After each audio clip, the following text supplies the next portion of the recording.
पनी बलोच साहब, साईं महबूब वाज साहब ही ख़ुशियुनि जा मेड़ ऐं काज रचाईंदड़ असां सभिनी जो प्यारो दुलारो वहाब साईं असांजो मोहबती माण्हू सभिनी खे गॾु खणी हलण वारो एबी लाशारी साहब, साईं तसौफ़ जी जहिड़ी तस्वीर डॉक्टर आबिद मज़हर साहब, सिंध जी कहाणी जो तमामु वॾो नालो साईं रज़ाक फ़तो साहब, साम्हूं वेठल सभई पिरी प्यारा दोस्तो, जिए लतीफ़ जी ॿोली।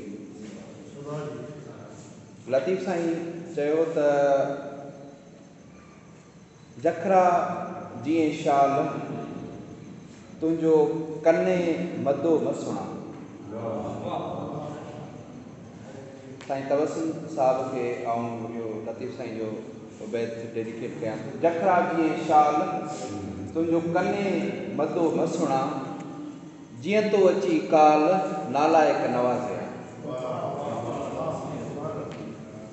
साईं तबस्सुम साहब सां रिहाण हक़ीक़त में पंहिंजे पाण सां रिहाण आहे। तबस्सुम साहब असांजो पंहिंजो पाण आहे। सिंध जी उहा तस्वीर आहे जेका असां सभिनी खे ॾेखारणु चाहींदासीं। सिंध ही आहे छाकाणि त हुनजो वजूद सरापा मोहबत आहे, सरापा प्यार आहे।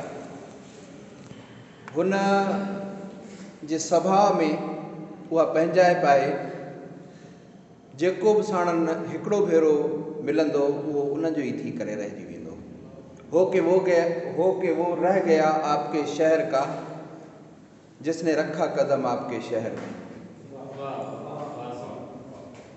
त साईं जो स्वभाव ऐं पंहिंजाइप ऐं मेठाज जो जेको रवैयो आहे उहो माण्हुनि खे मंडरे पाण वटि सुक करे रखण वारो आहे। ॿधो कंहिं बंधाण हीअड़ो होताणीअ सी, कंहिं अहिड़े तंद सां, कंहिं अहिड़े बंध सां दिलि हुन सां ॿधिजी वई आहे। ॿधो कंहिं बंधाण, लतीफ़ साईं चए थो, हीअड़ो होताणीअ सी, काजा पियस काण निबेरियांस न निबरे। ही तबस्सुम साहब जो शख़्सी स्वभाव उहो आहे जेको ईंदड़नि खे पाण वटि ॿधी रखे थो। उन तंद सां जेका तंद नज़र बि कोन थी अचे, उहा मोहबत जी तंद आहे, उहा प्यार जी तंद आहे, उहा पंहिंजाइप जी तंद आहे। साईं जॾहिं अमेरिका में हुयो त असां हर ॿिए चौथे ॾींहुं डॉक्टर ज़ियाबड़ो साहब, ज़िया साईं, असांजो जेको सर्किल आहे, वहाब साईं, साईं लाशारी साहब, अक्सर साईं खे वीडियो कॉल ते वठंदा हुआसीं। त साईं असांखे पंहिंजो दर्शन करायो ऐं वहाब साईं मूंसां हिकिड़ो वाइदो कयो हुयो त मुंहिंजो ॿ किताब मुंहिंजा आया 2020 में। हिकिड़ो अंग्रेज़ी में द बिकेस्ट ऑफ भिटाई ऐं ॿियो लोक शाइर आहे असांजे पासे जो राजपर जी रम।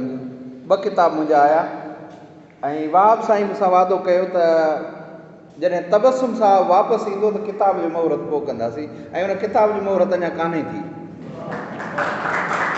उहा साईं जे इंतज़ार में आहे।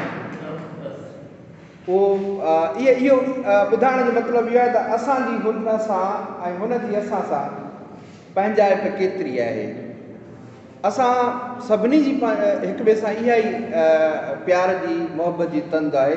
हिकिड़ी ॻाल्हि बि आउं करणु चाहींदुसि। साईं महबूब साहब खे असां मुबारकूं ॾिनियूं, ताज़ो संदन जेको आहे सो अख़बार 10 साल पूरा कया आहिनि। उते बि सभु असां गॾु हुआसीं।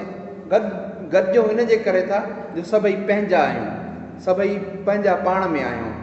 हिकिड़े जी कामयाबी असां सभिनी जी कामयाबी आहे। हिकिड़ो कामयाबु थो थिए, असां हुनखे ईअं सेलिब्रेट कंदा आहियूं ॼण असां सभिनी जी इहा कामयाबी आहे।